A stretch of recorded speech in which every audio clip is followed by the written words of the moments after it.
पति ने पत्नी को एसएमएस किया। Hi, what are you doing darling? पत्नी, आई एम डाइंग। पति खुशी से उछल पड़ा, लेकिन अपनी खुशी दबाते हुए बोला, स्वीट हार्ट, मैं तुम्हारे बिना नहीं जी सकता। पत्नी बोली, बेवकूफ, मैं अपने बाल डाई कर रही हूँ। पति, bloody English language. No no no no.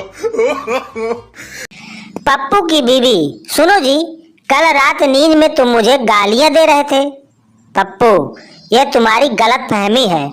बीवी, कैसी गलत फहमी? पप्पू, यही कि मैं नींद में था।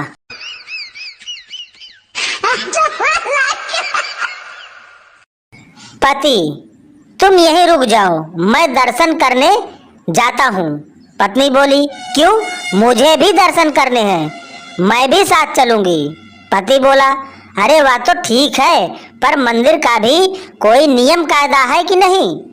जब सामने बोर्ड पर साफ साफ लिखा हुआ है कि नशीली विस्फोटक सामग्री को अंदर ले जाना मना है, तो मैं तुम्हें कैसे ले जाऊं? No no no no. पत्नी पति से, क्लब में आज एक दिलचस्प पार्टी है जिसमें सदस्यों से कहा गया है कि घर से एक फालतू चीज लेकर आए। पति पत्नी से बोला, तो तुम क्या ले जा रही हो? पत्नी पति से बोली, मुझे तो कुछ समझ में नहीं आ रहा है, लेकिन आप चल रहे हैं क्या? दोस्त, बीबी से झगड़ा बंद हुआ क्या? पति, घुटनों पर चलकर आई थी मेरे पास, घुटनों पे। दोस्त, क्या बात कर रहा है? पति, और नहीं तो क्या? दोस्त, फिर क्या बोली? पति बोली, पलंग के नीचे से बाहर आ जाओ, अब नहीं मारूंगी।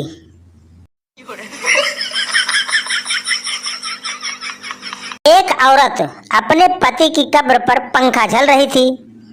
एक राहगीर उसकी यह पति भक्ति देखकर ठिठक कर रुक गया। उसने पास जाकर कहा, बहन जी, अब तो यह मर गया है, अब इस पर पंखा झलने से क्या फायदा? औरत ने ठंडी सांस लेकर कहा, मैं इस कब्र को जल्द सुखाने की कोशिश कर रही हूँ, क्योंकि हमारे यहाँ का कायदा है कि जब तक पति की कब्र सूख न जाए, औरत दूसरी शादी नहीं कर सकती। No no no no. एक नवविवाहित जोड़ा शादी के बाद रहने के लिए शहर में आया।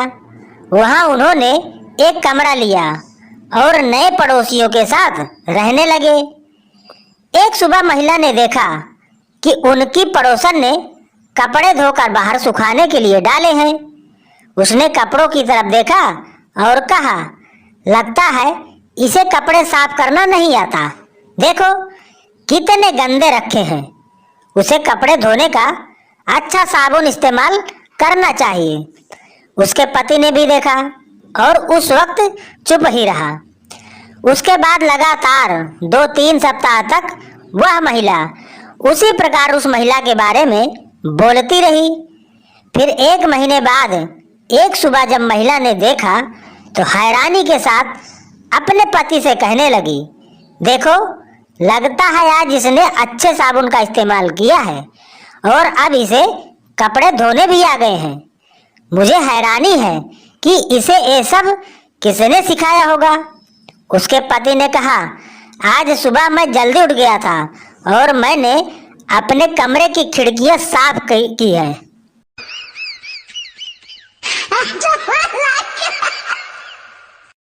एक शर्मीले लड़के की शादी एक बहुत खूबसूरत लड़की से तय हुई।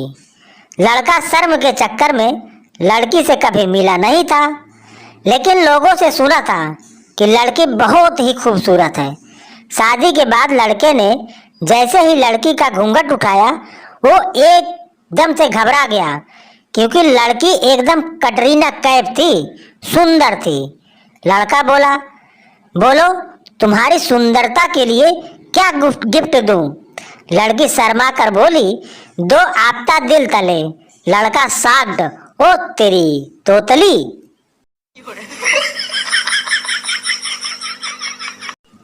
शादी के पहले माँ ने बेटी को सलाह दी, बेटी, ध्यान रखना कि यदि पति पहली बार रूठे तो रब रूठे, दूसरी बार रूठे तो दिल टूटे, तीसरी बार रूठे तो जग छूटे, और अगर बार बार ही रूठता रहे तो निकाल डंडा, मार साले को जब तक डंडा न टूटे।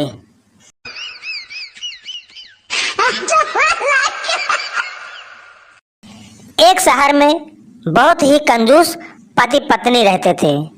कंजूस इतने कि हर रात खाने के वक्त किसी न किसी दोस्त या रिश्तेदार के घर पहुंच जाते। औपचारिकता दिखाते हुए पूछे जाने पर कि क्या वह दोनों भोजन करेंगे तो झट से उनके साथ खाना खाने के लिए बैठ जाते। अपनी छुट्टियां मनाने कभी एक तो कभी दूसरे के घर डेरा डाल देते और खूब मौज मस्ती करते। अपनी खातिर करवाना और रोज नए नए पकवान की फरमाइश करना तो वह अपना हक समझते थे। लेकिन जब कोई उनके घर आने की बात करता तो कोई न कोई वजह बताकर उन्हें टाल देते। एक दिन उनकी बुआ और उनके परिवार बिना बताए उनके घर पहुंच गया।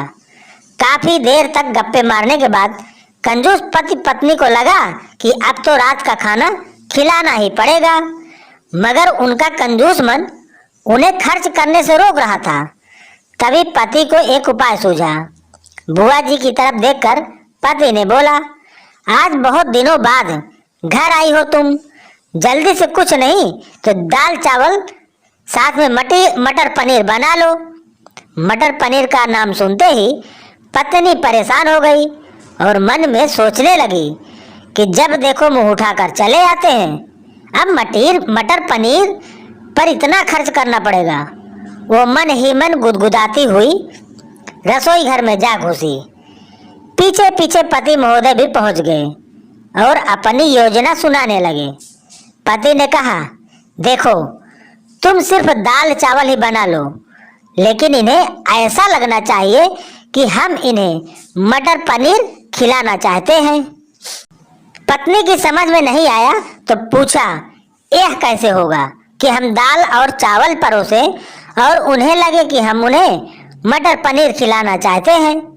तब पति ने अपनी योजना बताई, ऐसा करना कि रसोई में जाकर दाल चावल बना लो, जब तैयार हो जाए तो मुझे आवाज लगाना कि खाना तैयार है, आप प्लेट टेबल पर लगा लो। पत्नी ध्यान से सारी बात सुनती रही और आगे की योजना सुनने को बेताब होने लगी। तब पति ने अपनी असली योजना बताई। पति ने कहा, जब मैं प्लेट लगा चुका हूँ तो तुम खाली कढ़ाई किचन में फर्श पर गिरा देना। तब मैं पूछूंगा कि क्या गिरा तो तुम जवाब देना, मटर पनीर की कढ़ाई गिर गई। मटर पनीर बचा नहीं तो दाल चावल ही खाने पड़ेंगे। पत्नी योजना सुनकर दाल चावल बनाने लग गई और कुछ देर बाद पति को आवाज लगाई, खाना बन गया है, आप टेबल पर प्लेट लगा दो। पति उठा और अलमारी से प्लेट लेकर टेबल पर सजाने लगा। तभी धड़ाम से कुछ बर्तन गिरने की आवाज आई। पति ने पूछा, क्या गिरा दिया? तो पत्नी की तरफ से कोई जवाब न मिलने पर वह रसोई घर की तरफ भागा। रसोई में देखा तो दाल की कढ़ाई जमीन पर गिर पड़ा था। दोनों पति पत्नी को मानो सांप सूंघ गया। जब दाल ही गिर गई तो मटर पनीर का बहाना तो फेल हो गया। तब पति को बड़े ही दुखी मन से बाजार से दाल और मटर पनीर मंगवाकर बुआ जी और उनके परिवार को परोसना पड़ा। उनकी कंजूसी के चलते उन्हें लेने के देने पड़ गए। चले थे पैसे बचाने और बाजार से दुगनी कीमत पर खाना मंगवाकर अपने मेहमानों को खिलाना पड़ा। No, no, no, no.